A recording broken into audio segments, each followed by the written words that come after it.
Initialement prévue le 26 mai puis reportée pour cause d'intempéries, la réunion du Grand Prix de Ghisonaccia se tiendra finalement ce dimanche sur l'hippodrome de Calsarello. Un report qui a coûté cher en nombre de partants en général et dans le Grand Prix en particulier. En effet, ils ne seront que 4 à se disputer ce temps fort, un effectif réduit d'autant plus regrettable que ce sont non pas 5 mais 7 places qui sont payées dans les Grands Prix, au contraire des autres épreuves.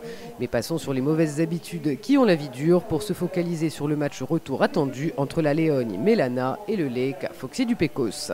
Ce Grand Prix de Ghisonaccia sera en effet la revanche du Grand Prix d'Ajaccio, couru le 2 juin et où Foxy du Pecos l'avait emporté d'une petite longueur sur sa rivale, le tout en lui rendant 7 livres. Foxy du Pecos qui terminait alors dans une belle accélération alors que Melana semblait déjà avoir atteint sa pointe de vitesse.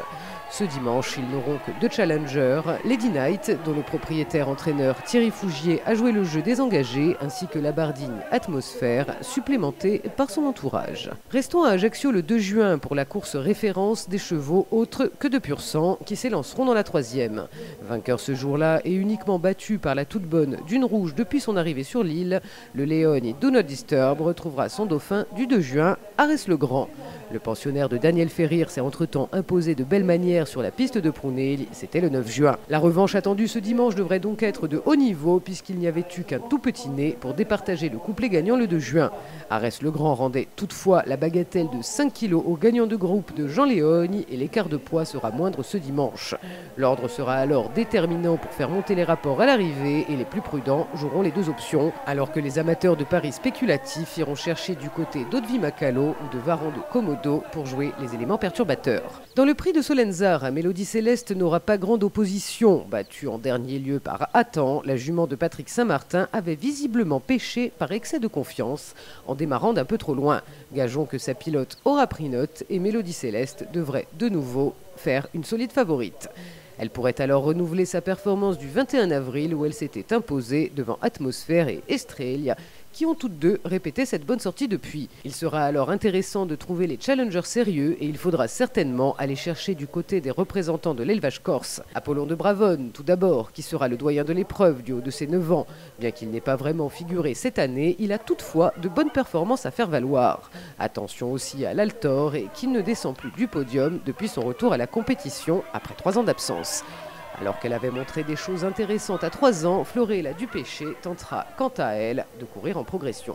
Dans les pur sang aussi, il faudra aller chercher la ligne à Prunelli, mais le 21 avril cette fois-ci. Top weight de l'épreuve ce jour-là sous 62 kg, le Bardigne Atlantide l'emportait de belle manière au terme d'une remontée initiée dans le dernier tournant.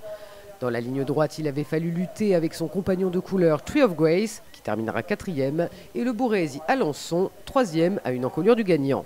Ces 2 concurrents se sont imposés depuis et le trio se retrouvera ce dimanche avec pour chacun une légitime ambition de victoire. Mais il faudra compter avec d'autres concurrents sérieux, dont le Leoni Silver Ball, 2e le 12 mai, qui bénéficiera de la décharge de Delphine Santiago avec seulement 54 kg. Attention aussi aux nouveaux entrants tels que Action Polienne pour Jean-Paul Folach ou Boldico pour Anthony Gabrizewski. Au trot, dans les chevaux d'âge, Bobby Debo fait figure de révélation cette année. Avec déjà 3 victoires et un podium depuis le début de la saison, le pensionnaire d'Angemont y retrouve la piste de Calsarello où il demeure invaincu en 2019. Il tentera donc de décrocher un 3e succès sur la piste de la Plaine. Dans la course référence du 9 juin, c'était Vikings Kiss qui était la belle impression de l'épreuve. Après un hiver passé sur le continent, le pensionnaire de Jean-Jacques Fies qui a eu du mal à retrouver son bon niveau et sa 2e place du 9 juin laisse supposer que ce pourrait enfin être le cas. Resté en forme depuis, une confirmation est donc attendue de sa part. Il devançait ce jour-là Carlo de Carsi qui débutait en Corse, se faisant remarquer d'entrée en montant sur la dernière marche du podium de bonne longueur devant ses suiveurs. Autre belle impression du jour avec Albanien qui, s'il n'était pas parti à la faute après le passage de route, aurait sans nul doute pu prétendre à un podium. S'il reste autre dimanche, il aura toute sa place dans le trio.